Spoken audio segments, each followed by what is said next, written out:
Hello and welcome. My name is Dr. Jen Roberts and I'm a Senior Lecturer at the University of Strathclyde in Glasgow and Deputy Director of the UK Carbon Capture and Storage Research Community, UKCCSRC.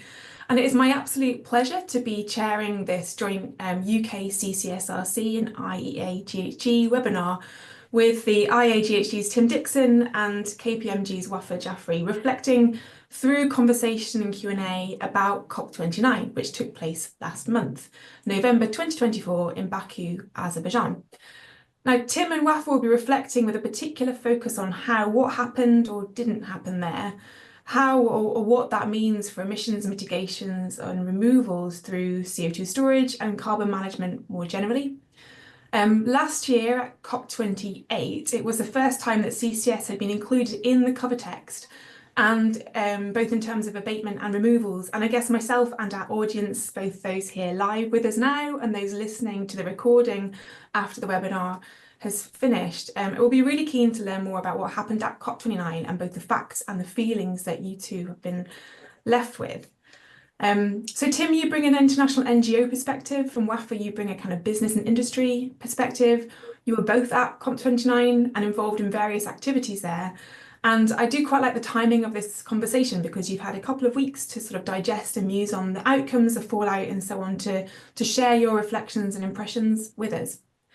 Now, note to the audience, this is quite a purposeful conversation. I'm going to guide it to start with questions, but then I'll kind of flex those questions to be responsive to what is being shared by Tim, by Wafa, and also to what questions are being asked in the Q&A function. So audience, please do ask your questions.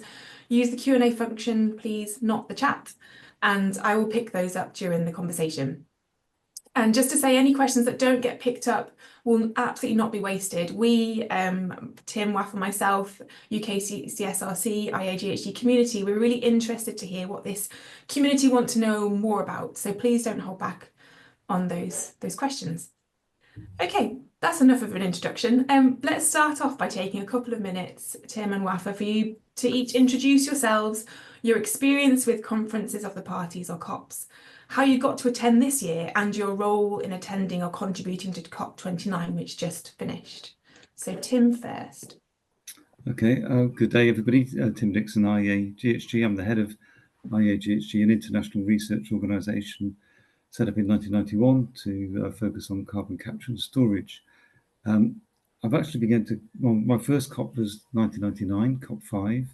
I've missed 3, so I haven't quite got them all. And I've been covering CCS in them since 2005. And my primary role is providing impartial information on carbon capture and storage. I've also been seconded in to the UK government to be the EU's lead negotiator on CCS for the COP in 2011 and 2012 to get it into this clean development mechanism. But my main role at COPs is impartial information providing through organising official UNFCCC events and speaking at other events. And a big challenge at this COP was getting badges. There was a cutback on badges for the Global North. So thank you very much to CO2 GeoNet for allowing me in on their badge.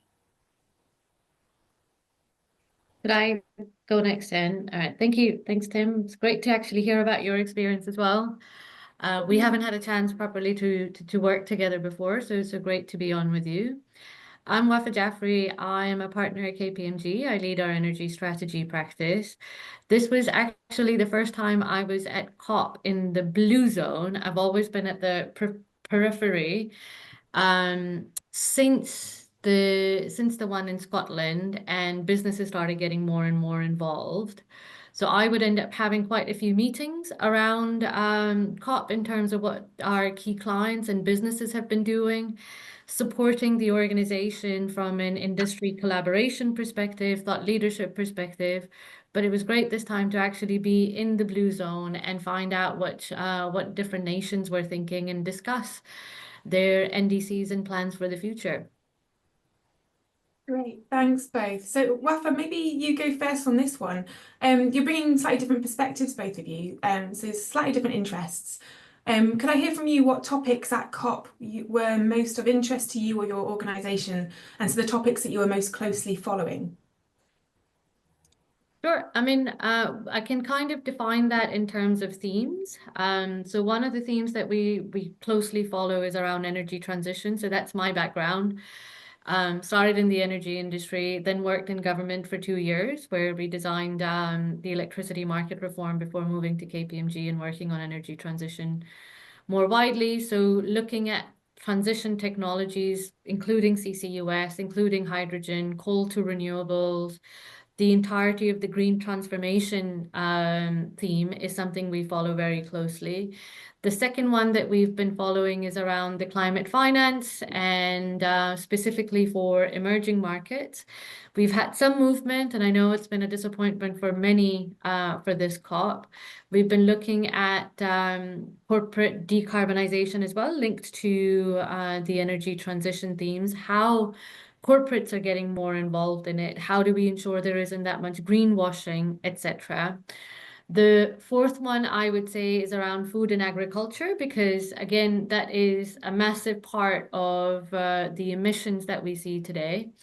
And then lastly, we're very much focused around the adaptation and resilience in terms of innovative technologies for resilient infrastructure, or the economic approaches for assessing adaptation options, etc. So really helping companies make the right choices.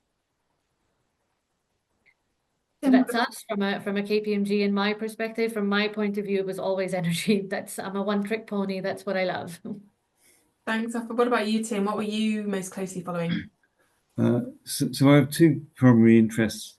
One is the overall outcome, because I want us to be reducing greenhouse gas emissions, and that's the most important thing. But secondly, in the negotiations, it was the Article 6.4, which is a activity-based mechanism that was created out of the Glasgow COP26, and it's like the new clean development mechanism, and it's going to be part of the international framework for carbon trading, carbon markets, and there's two mechanisms under Article 6. 6.2 is the country-to-country mechanism based on bilateral agreements for international activities and trading credits, and 6.4 is the activity-based one. And this got off to quite a bad start, given that we'd already done all the hard work on CO2 geological storage related activities back in 2010. In COP17, we had the CDM modalities and procedures, because they had a remit specifically to cover removals, both land-based, nature-based that is, and engineered. And it got very messy very quickly. So as IEAGHG and myself, we put in a lot over the last 2 years, followed the negotiations closely, and I won't give a spoiler yet, but that's the main area that we follow and input to in the Paris Agreement negotiations. I would like to move on to some of those of what happened, but actually just to still build this perspective of an idea of what you were up to in that time period. Could you just give me a bit of a summary of the kind of key activities during the COP, so the side events, conversations, and so on? It felt, my reflections, it felt like there were more this year, but I understand that might not be the case. So maybe Tim, if you want to take that question first. I know you're both very busy, but Tim, go first, and then we'll hear from Wafa if there are any differences. Okay, so we organised the main UNFCCC side event on CCS. This is actually the 10th COP we've done that, which is an achievement in itself, because there's a lot of competition to get those. We have a couple of thousand applications for a few hundred event opportunities. And so we carry the weight of the responsibility for the world's CCS activities on our shoulders, and we work closely with our partners, University of Texas, CCSA, Bologna, and the International CCS Knowledge Centre in running those. So that's the big thing we do, and we get official COP media coverage of that. And those events are important because not just the UNFCCC promotes them for us, and we get my target audience, which is countries coming along asking, can we do it in our country? That's my favourite question. And then we've got all the tools to explain how they can assess that. But also by the media coverage, particularly last COP, where there was a lot of negative media coverage, a lot of misinformation on CCS. This creates an island of positive news on CCS as a result of this event. And we organised a second event on CCS in the Caribbean and also speak in some other events as well. So that's our main activities in addition to following the specific negotiations, in this case, 6.4. Cool. Wafa, what about you? What were you specifically involved in? So there were a couple from a KPMG perspective. We did this, we've been focused a lot on tripling of renewables, something that came out as a commitment from COP28. So that was one of our flagship events in terms of how you actually meet that target. For me personally, I was a part of a panel along with a couple of other businesses as well as the UN on the green transformation, where we talked about the key issues that are, still barriers in terms of achieving net zero targets for companies. And then I was fortunate enough to host a roundtable with quite a few CCUS players. So we had the Malaysian government representatives there. We had supply chain representatives there from Acre, as well as Olivia and two of the key players, Vitol and SSE, as well as Climeworks, to talk about how we progress CCS from a commercial point of view, what is needed from a policy point of view, what is needed from a commercial point of view to accelerate the technology. Cool. So different events, parallel. That's really interesting, and thank you. That just gives this kind of grounding point of what you're up to, what you're interested in. Let's move on to now some of the key highlights from the COP outcomes in terms of climate, in terms of international collaboration, carbon management, CCS. Very broadly, what for you are the key highlights? And I think we'll start with Tim, and then move on to Wafa again. I think the key highlights for me were having the Carbon Management Challenge ministerial meeting. This was launched at the last COP because we're not not deploying CCS projects rapidly enough at all. And so an initiative started by the US, gaining momentum. Last year it had 16 countries plus the European Commission. This year it's 22 countries. And it's led not just by the US, but by Brazil and Indonesia as well, developing countries. So the ministerial roundtable meeting of that was significant just for happening. And there was warm words said by all the countries who spoke there. And we were fortunate to have a seat at the table. So that was a highlight for me. Plus, to be honest, was having less protests mentioning CCS. It was quieter from that perspective, because we all know we need it, and the science says so, and the IPCC says so, but not all of the NGOs agree with the IPCC and the science. But this time, I wasn't aware of any really happening. So for me, that was a highlight, because we're there ready to engage with NGOs who have different opinions, absolutely, because we've got the evidence base and we can discuss anything with them and we welcome them. But we didn't get the opportunity arising at this COP. No, it was really well organized, Tim, in terms of the protest. I think they had one section dedicated to where they would be, so it was quite contained in that way. And yeah, I agree with you on the carbon management point. Like, there is the UK and Saudi Arabia alliance as well to actually look into leakage into major technical issues to actually push that forward. So again, that was pretty great.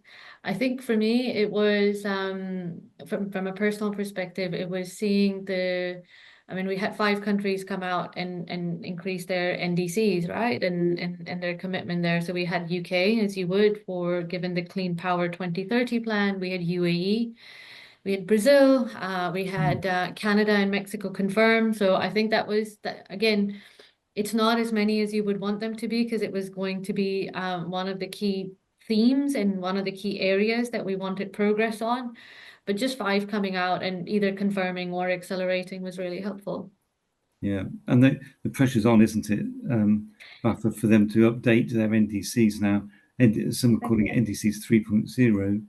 That's a third update to 2035. And the deadline, I think, is 10th of February next year. Yeah. So they're imminent.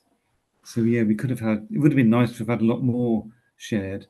But nice that the UK's was seen as leading the the way. one. leading the way. leading the way. Yeah. No. And good that Keir Starmer was there in person. And in Yeah, his speech also mentioned the UKCCS projects as well. projects, yeah. So that's a nice little icing on the cake of that. So it was really helpful. I got an idea of what was the kind of personal highlights and also some of the things that happened there. But actually, let's kind of try and hone in on what actually happened then, in terms of how Article 6 progressed, and some of the kind of the key takeaways. And also perhaps it's a chance to say what did not happen as well. I'm sort of smooshing together two questions here. You can choose to keep them apart if you like.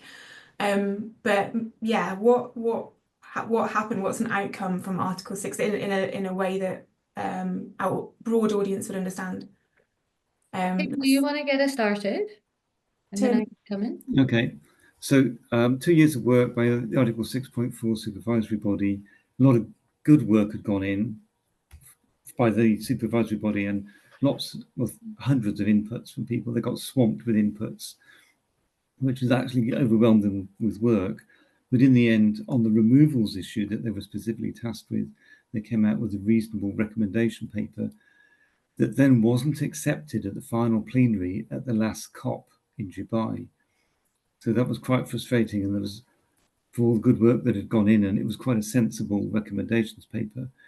So the Article 6.4 supervisory body did some further work on it, and then they themselves decided to approve it themselves in their last meeting, SB14 meeting in October. And so it came to this COP as an approved, not recommendation paper, but a standard. And they did this also for their second paper on methodologies. They made them a standard. So that made it, process-wise, very difficult, or more difficult for this COP to reject them. Because even FCTC works by consensus, so every country's got to agree, or no one country's got to strongly disagree. And that's a real problem in general. This time, having had it already approved by the supervisory body, you had to have a strong objection to have it not accepted. And so on the first day of the COP, their standard on removals and their standard on methodologies were both noted, and thereby it became a CMA, a Paris Agreement decision that they were accepted in effect. So that was a big result. And when we say removals, and I said it previously, it's broad, it covers nature-based and engineered, DACs and BECs. But during the work over this last year, they also added in emission reduction activities with the risk of reversal. And that brings in CCS into this as well, because they were dealing with reversal risk of CO2 coming out of forest fires, from reforestation projects, potential CO2 leakage from geological storage. They have to have this mechanism built in. So they included any emission reduction activity with reversal risk explicitly. So CCS is in that as well. And that's probably a good thing that it's included now in these rules explicitly on that. So that was a good thing that happened on day one. And Wafa may want to add to that more from a business perspective. Yeah, I mean, I'm more than happy to kind of outline, the business view on this, right? Because I think, Tim, you've covered the detail of what happened. I think from a business perspective, I was also privileged enough to be in ADIPEC the week before. And one of the key things that people were talking about was investment incentivized through carbon markets. So, what was really good to see was this is definitely the right a step in the right direction, not just for CCS, but for wider emissions reductions and GHG reduction technologies. So again, it's been really welcomed by industry. There is a question of whether it's gone far enough or whether it's going to give us, the right framework that we need in order to implement. But again, a step in the right direction and progress was really welcomed, has been really welcomed. Cool, thank you. That's really helpful. I'm just also thinking now to maybe reflect on the disappointments. So I felt, viewing from the outside and listening to some of the fallout, that it felt like a very frustrating COP in terms of process and progress. So what were you hoping to see happen that didn't happen? And this can be as broad or as specific as you want it to be? And let's go to you first, Wafa, and then Tim. Yeah, I mean, I'm happy to share a personal perspective on this. I think the aim was to get to 1.3 trillion of spend to developing countries in order to combat climate change and investment in climate change technologies. And where we have gotten to is a goal of 300 billion by, I believe it's 2035. I think that's a personal disappointment. I mean, I'm originally from Pakistan. I grew up in Saudi Arabia. And I've been here for 20 years and I've been working in the energy industry. I do find that to be a little bit disappointing personally, because it feels like we're reinforcing what I hear from a lot of, friends back home or people, that climate change is a fight for the developed nation, for the global north rather than the global south. I understand that we live in a world with, high interest rates and constrained financials. But to, reach, not even have a commitment and have a goal of 300 billion was personally disappointing, I would say. Yeah, for a COP that was branded the Finance COP. The Finance COP as well. Yeah. How about you, Tim? Yeah, it's the same really. As you said, this was always going to be the Finance COP. Yeah. So we had really good agreement out of the last COP with the mitigation activities, the tripling of renewables and doubling of energy efficiency, acceleration of CCS and things. So the finance was, the intention was this was going to partly enable that increased mitigation activity as well as that adaptation activities. And this was a really contentious area in the COPs every day, of the news every day, because I do go to the business and industry NGO briefings each morning, because you get the best sort of input on all the different tracks of negotiations there. And it was painful hearing about the disagreements. And some developed countries wanted the richer developing countries to be contributing as well. And so they were actively negotiating for that. And as Wafa said, the developing countries, the different groupings of those had worked out how much they each needed for the small island states, for the least developed countries, and putting those together came up to this order of $1.3 trillion. So the fact that it didn't go near that is disappointing. They did end with this ambition to scale up from the 300. So the 300 billion is 3 times what we've got at the moment, but the current target for 100 billion was for 2022. This 300 billion is 3 times higher, but it's not got to be reached. It's per annum, not going to be reached until 2035. So some time away. So they do have this encouragement of scaling it up to 1.3 trillion. And after the COP, they've given it a name, Baku to Belém roadmap of how to do that. So that was disappointing. But a caveat on that is we nearly didn't even get it at all because of the unhappiness of many developing countries, and some even walked out in the final plenary. I think small island states and the least developed countries. So we nearly didn't get it at all. So at least we got something that could be built on. But I also felt it was very disappointing that, and many others did, that given in the context of this, the strong outcome of the last COP with the UAE consensus resulting from the global stock take that said we're not achieving enough emissions reductions, therefore we're going to do all these extra things or encourage countries to do the extra things. There was meant to be an agreement on the implementation of those goals of tripling renewables, doubling energy efficiency, accelerating CCUS and other things. And they just couldn't agree even on basic text. And so that was very disappointing that there was just the mildest of references to it in the finance. We need to let everyone know there's a new acronym. In fact, there's 2 new acronyms out of this COP, at least 2 important ones. And the finance goal is now called, or for the purpose of this COP, the new collective quantified goal. So everybody's running around saying NCGQ. That's NC. I still can't say it right. I must have said it 100 times. NCQG. And that was the main thing. And that's the new acronym.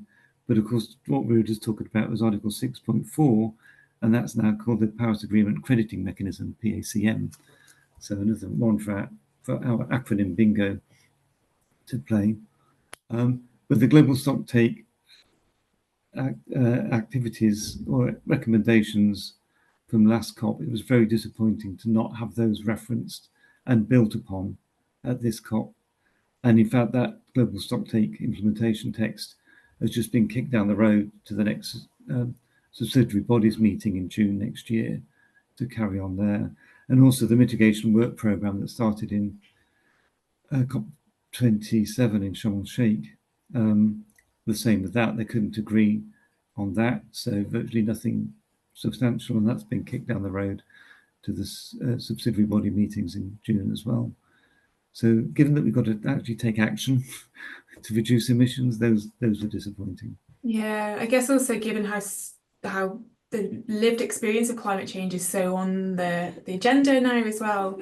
I also sometimes think that post-COP we should have some sort of game about the new acronyms, what words that were not included and were included. No mention of 1.5, no mention of fossil fuel transition. What wasn't included, what did go. Just because it is really hard to keep track of, and the best way to learn is through gamification. Cool, thank you. I guess I'm thinking we'll come back to the positive when we can, but I'm just going to mention one of the massive situations that was happening just before COP. The US elections and the US election result.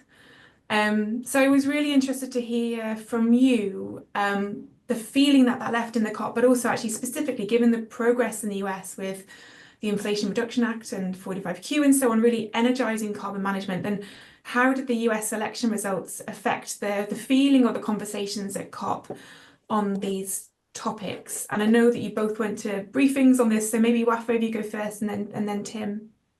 Yeah, sure. I mean, I was privileged enough to attend one of the closed door sessions with one of Biden's senior advisors on what the US election actually means. I mean, again, he gave us his views on what would happen in terms of, the first one being very likely to pull out of the Paris Agreement again, right? But then that was the disappointment, but then told us not to lose all hope.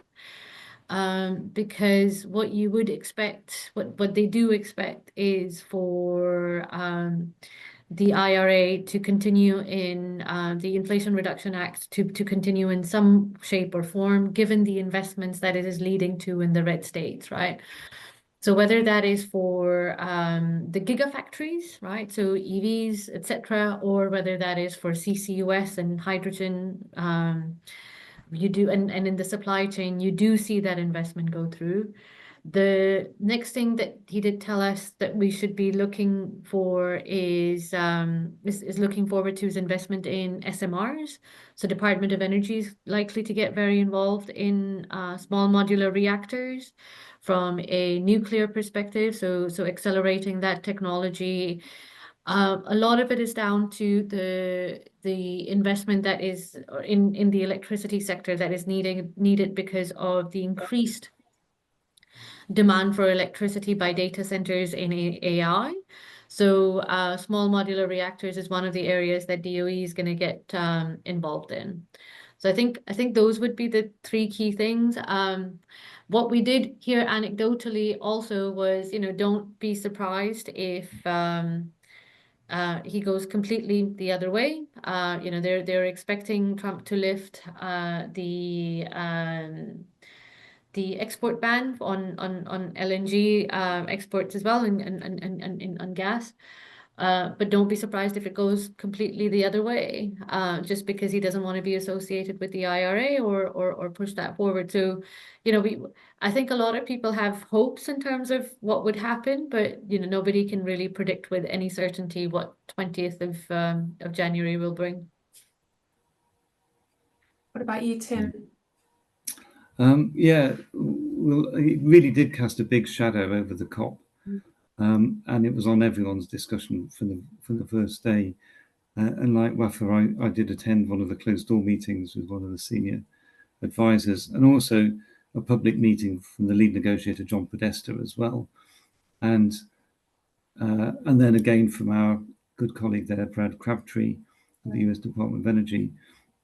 And they were all consistent in trying, they were, to their credit, putting a brave face on and saying that activity and action will continue, but more led by the state level and by the city level, by the mayors and by the private sector.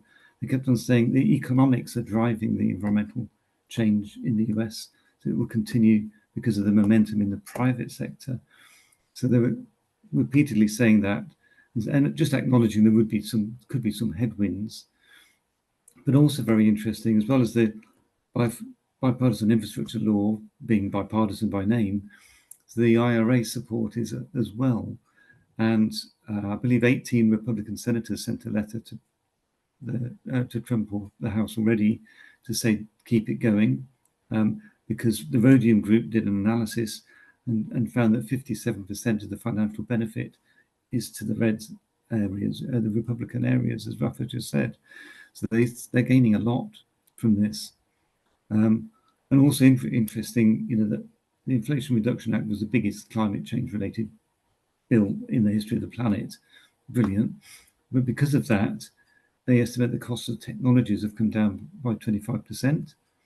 And also, one of the jobs that I do, or we do as IEAGHG, is we spread knowledge. We do knowledge transfer, knowledge sharing, and we really appreciate the US for their investment, and we share their learnings and their experiences with the rest of the world. That's what we've been doing for decades.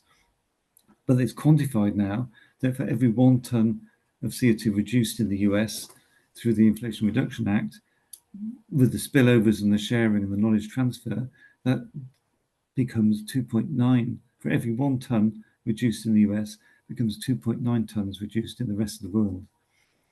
That's a really good thing. So that's why we're all fans of the Inflation Reduction Act. And they were sharing these sort of facts in their briefings, but really saying, wait out, the climate change is bigger than just one administration duration. So we will see what does transpire, and as Wafa says, there's a high element of uncertainty with the policies going forwards.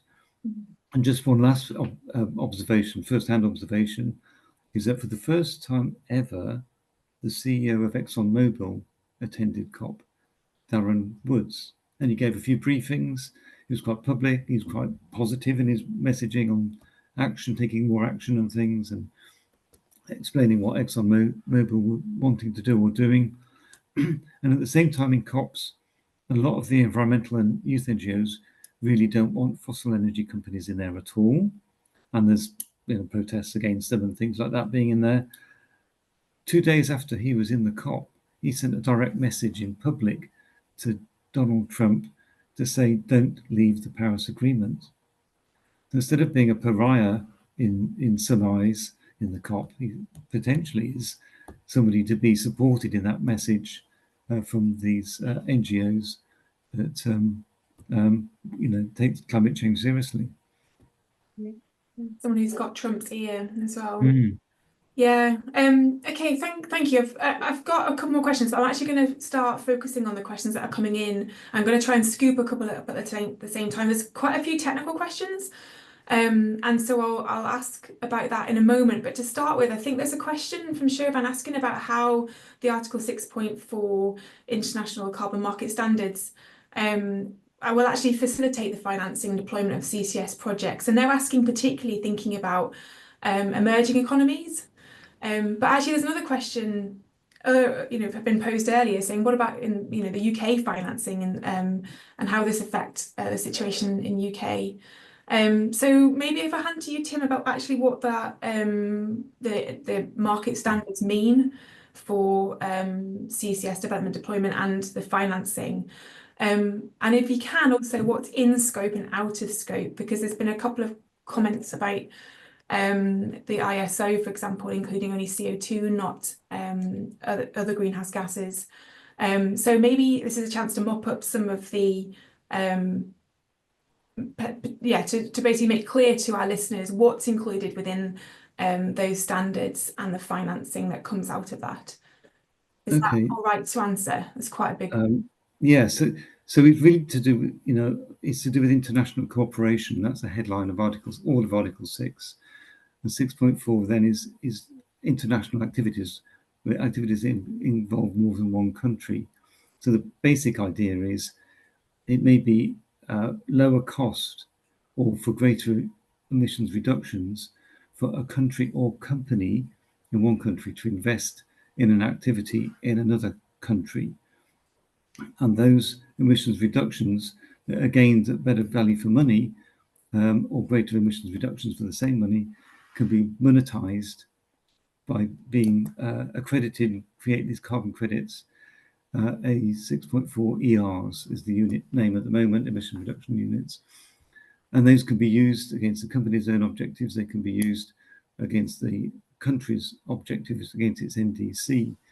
The question is what value will be on those. We don't know yet. It depends, on the buyer's market and the cost of carbon reduction in the countries where the funds are coming from. But it's seen very much as a way of stimulating activities in lower cost countries. And so with CCS and the international value chains that have been looked at, particularly in Southeast Asia, where you've got countries actively seeking to become storers of CO2 from other countries who do not have the storage capacity. And here we've got Indonesia, we've got Malaysia, we've got Timor-Leste looking to take CO2 from Japan, from Singapore, from Australia. This is a way of in a compliance carbon market way, which is transparent and more rigorous in the governance, creating the units that result in the financial flows to those projects in an operational sense. So they don't help with capex up front, but there's an operational income for these projects. As for the UK, I hadn't really thought about that from the UK context. I was thinking more from the less developed countries context. The UK is rich enough to fund its own projects, but potentially if another European country wanted to invest in some of the UKCCS clusters, that's a potential way of realising the CO2 reductions, the credits that could be used in other countries. Which is really, this is the compliance carbon markets as opposed to the voluntary carbon market world. So it's putting more governance in place with a central registry, well, a central system operated. Registries can be in countries or they can be in the UNFCCC registry, but the governance is in place to track, monitor, and to make sure that these are really valid emissions reductions that are coming in place. I'm not close to the ISO anymore, so that the interaction between that and the comparison, I probably am not qualified to comment on. I was going to come in on the UK angle because you've already mentioned Singapore, and Shell and Exxon there are trying to work on a project to be able to capture the carbon and then potentially send that to Indonesia or even to Malaysia. I mean, whomever would be able to store that at the cheapest cost. And and you're absolutely right, this would enable that quite a bit more.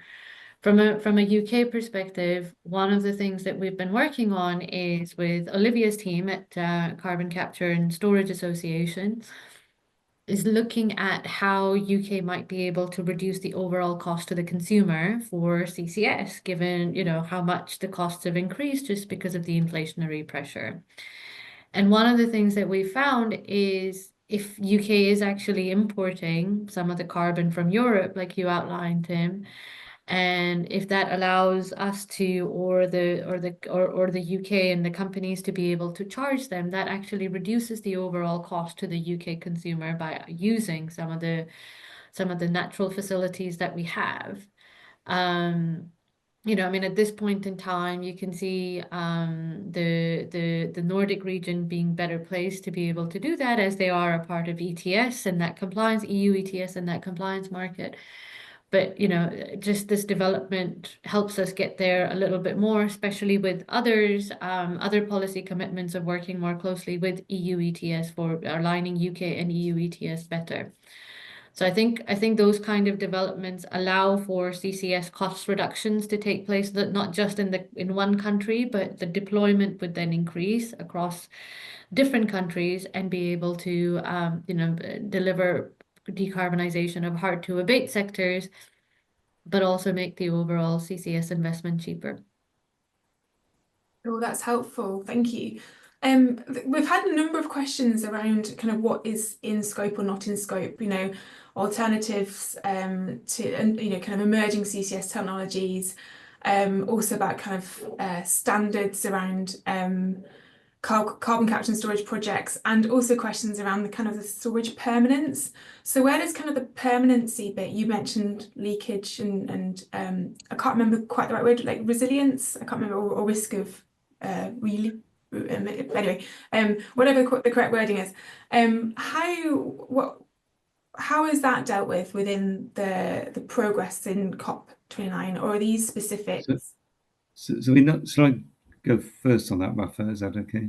So in Article 6.4, where they have the standard on removals, that is very much, the key issue is on reversals of removals, as they term it, i.e. the permanence of the removal. And to deal with that, the mechanism within that is a buffer pool of credits. So a certain percentage of the A6.4 ERs will go, generated by the project, will go into this risk buffer pool. And the percentage amount will be determined by a risk assessment on each project. I don't know how project specific it will be, but it's going to be based on a risk assessment. So in my mind, that means that afforestation and reforestation projects would have to put more into the buffer pool because of the risk of reversal due to forest fires, etc. But geological storage of CO2 would have to put the least in on that basis. So that's where it comes up under that. And the issue with ton years accounting was a dubious one, and it is not in there anymore in the carbon accounting aspects of the 6.4 or the 6.2. Yeah, I mean, I was just going to add, I mean, from the buffer is what is being used for any kind of fugitive emissions to kind of counterbalance permanence or any technical issues that might arise, right? But yeah, I mean, you've captured that well. Perfect. We do have a couple more, again, kind of what's in scope and what's not in scope, what's considered to be green energy and so on. But I think I might just come back. It comes off the answer to a question that you just gave. So I think it just follows really nicely from Arthur Lee saying, actually, what have you seen at COP29 that gives more hope to those emerging economies that are interested in deploying CCS? So the article 6.4 progress and other conversations during the COP proceedings at your events and so on. Maybe let's just crystallize that out. What have you seen that could give this audience hope or inspiration about CCS development in those emerging economies? Or is it frankly, yeah, I think there's hope from what you've said, but if there is no hope, that's also fine to express. I think, I mean, I'm happy to go first on that one, Tim. Yeah. I think one of the key things, and I'm gonna outline the barrier first, right? I think people are realizing that at this point in time, it is not a technology that is viable without subsidies, right? And I don't think there is any that shouldn't come as a massive surprise to anybody, whether it's the tax breaks in the US, whether it's the subsidies in the UK, or the capex grants that you would be giving out in Singapore, for example. And so I think that much is realized. I think what people are waiting for is to understand how this technology will be commercialized. Is that going to be on the basis of a carbon tax? Can people afford to pay that? So things like carbon border adjustment mechanism, etc. Is that the thing that is going to incentivize it? Is the carbon market and the availability of a carbon market going to be able to stimulate it? Or are the countries waiting for the costs to come down before they're able to invest in the global south in similar sort of technologies? So I think that's almost the way to kind of that would be my biggest takeaway from a developed to a developing country perspective, that these are there is a lot of support, there is a lot of technical potential that people have realized, but there's still commercial barriers that need to be overcome in order to have this technology be deployed en masse. Tim? If I can add to that then, so hello Arthur, and for everyone else's benefit, Arthur Lee has recently retired as our longest serving member of IEAGHG members, and normally gives an excellent webinar after the COPs. Arthur's started his COPs in '99 as well, and he goes into great detail, far better than I can. So we're going to miss you giving a IEAGHG webinar this time, Arthur. But in terms of emerging economies, developing economies, at the highest level, yes, the Article 6.4, and as Wafa said, that provides now a means of having a thorough governance in place for the carbon credits generated. Coming down only at one level, the Carbon Management Challenge, the fact that of the 5 countries that lead that, 2 of them are developing countries, Indonesia and Brazil, is positive. It shows the intention from those countries. And in fact, of the 5 new countries, they're all developing countries: Mauritania, Senegal, Nigeria, Kenya, and Bahrain. So this shows a policy intent from the ministries and ministers of those countries, certainly, to mobilise towards a gigaton scale of CO2 capture or CO2 removal and permanent storage. And then at the third, much lower down level, in our second event that we held in the CARICOM Pavilion, we're very much into encouraging, as you know, the South-South cooperation and knowledge transfer.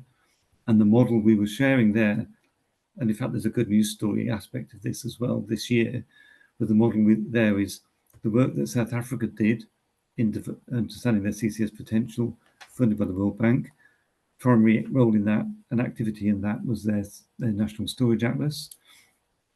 Trinidad and Tobago, we've been working with, small island state in the Caribbean, took that model and the Storage Atlas model and are assessing CCS for themselves. They're setting up their own centre of excellence in CCS, and we're working closely.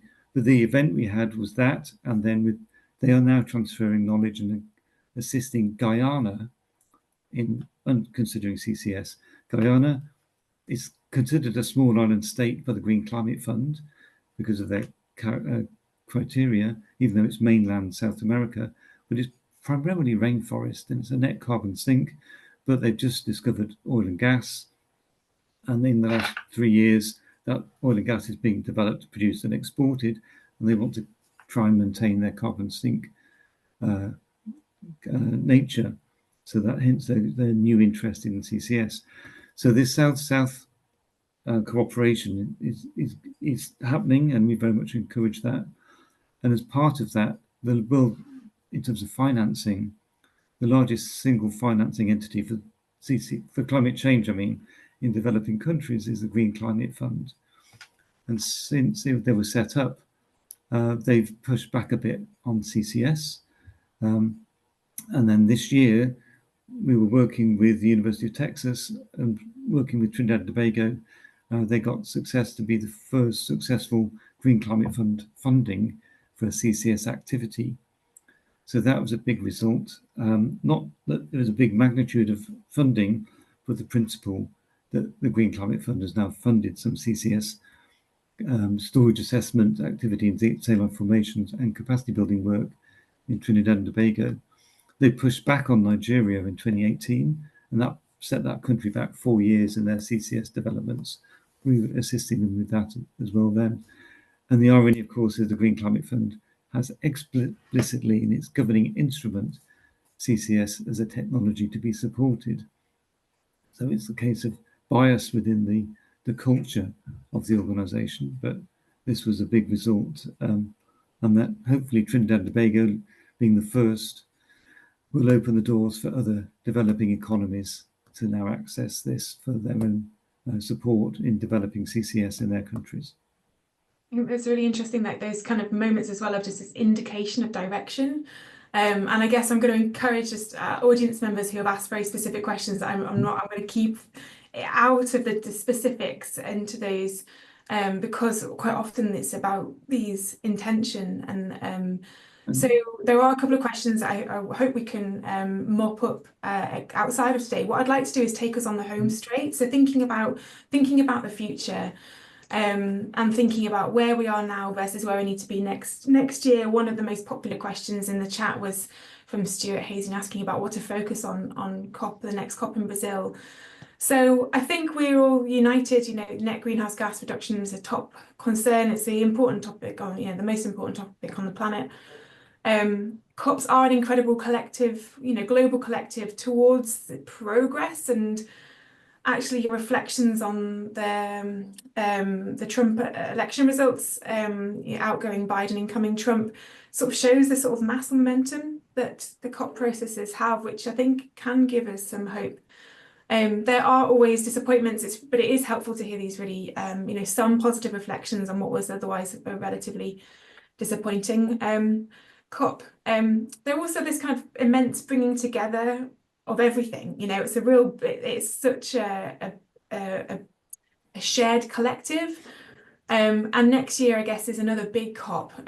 It's bigger now because of all the cans that were kicked down the road from COP29, and it was already big in its own right. I believe it's the kind of biodiversity, sort of this year, the finance COP, next year, the biodiversity COP. So that was a very long-winded way to say, actually, let's hear from you about what you'd like to see happen over the next year to set progress on the right track for COP30. Gosh, it's Tim, your 20th COP. What do we need to see, whether that's at those events in June or elsewhere? And I think we'll start with you, Wafa, and then Tim.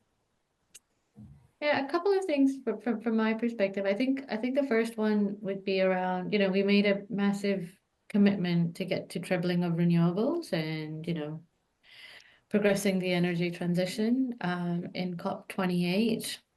We heard nothing this year, so it would be good to get an update on that. I think personally, what I would like to see is some kind of a progress report on where we are to actually meet them. NDCs, right? I think we talk a lot about commitments, we talk a lot about goals, we talk a lot about spend, finance COP, biodiversity COP, transition COP, transformation COP, so on and so forth. I think it would be helpful to actually see where we are trending towards from a country perspective and I kind of understand the politics of not doing it, but if you're really progressing for this, then you kind of have to push the way forward in terms of how you're going to be measuring whether people are on track or not.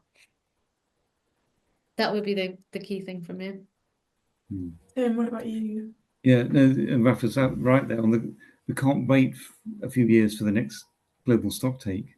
To calibrate what we're achieving, we need to do it every year. And unofficial organisations like Carbon Tracker and others do that.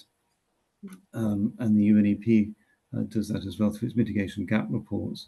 But it's really important to have those, I think, fed back in as soon as possible when they're done. And I compliment those organisations for doing those, both in terms of the NDC commitments, but actually the real emissions that are actually happening, because that's the reality. I think going towards the next COP, the unfinished business at this one, the implementation of the UAE consensus mitigation activities, the paragraph 28 stuff, tripling renewables, doubling energy efficiency, accelerating CCS, that, yes, so how are we going to measure that, what's going to be done, etc. That implementation of the global stocktake text really needs to be firmed up, and that would be, given that this one didn't achieve that would be a big win for Brazil hosting, to get that, and to get something in the mitigation work program that references this. I think countries would be very happy if the words transitioning away from fossil fuels in line with the science, but just able to be repeated would be an achievement, because they couldn't even achieve that this time, to repeat what they agreed last time. And reference to 1.5, the ambition for that, if it's not too late as well. So I think a lot hinges on subsidiary body meetings, 62 in June, to build for Brazil to get some win and some progress on. Fingers crossed that they can. They've got the right administration in place, certainly in Brazil at the moment. I guess also that kind of the NDCs, the regular reporting requirements, also help a lot of the questions that are coming in around uncertainty from this audience around what's counted and what's not, what this, you know. So I think that kind of, yeah, if I can add my own perspective as chair, then that regular reporting on the NDCs is critical, as well as the reappearance of those absolutely fundamental words about the fight for the future of this planet. So I think with that very positive note, what I'm going to do is hand back over. Thank you both very much. Thanks, Tim. Thanks, Wafa, very much for your reflections there. I would like to have offered you a chance to sort of do a closeout, but we're coming to time, and I wanted to hand back to Caris to be able to sort of flag and direct the audience to what's happening next. Hi, thank you, Tim. Thank you, Wafa. Thank you, Jen, as well. That was really, really insightful. I've got a lot to think about and to ponder myself following that discussion as well. So thank you all of you, and thank you for your excellent sharing, Jen, there as well. Thank you to everyone as well for all of your great questions coming through. And like Jen mentioned at the start, we'll consolidate those questions as well, so we can take away those questions ourselves as IEAGHG and UKCCSRC as well. Just to highlight a couple of things coming up. So from a UKCCSRC side, we're in the final stages of planning our webinar series for early 2025. So look out for notices on that. We've also got the dates confirmed for our spring conference, which will be in the University of Strathclyde at Jen's home ground as well. On the 24th and 25th of March. So please do keep these dates in your diaries. And we've also got the autumn conference dates confirmed as well as the 10th and 11th of September. From an IEAGHG perspective, there's a lot of meetings planned for 2025, and these will all be on the website.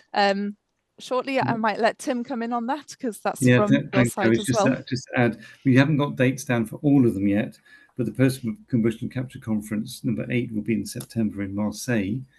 The dates will be announced for that shortly, but we'll also have our monitoring and risk network meetings sometime in the summer, and also our offshore CCS workshop at some time in the summer, dates to be determined, and potentially other meetings as well. Great, thank you, Tim. I've also popped on Jen's request. There's a great blog that Tim has written about COP29 as well. So that's just in the chat if anyone wants to refer to that. But yeah, thank you everybody for joining us today. Thank you, Wafa, thank you, Tim, and thank you, Jen, as well. And wishing you all happy holidays as well in the next few weeks. Look forward to welcoming you in Glasgow as well in March.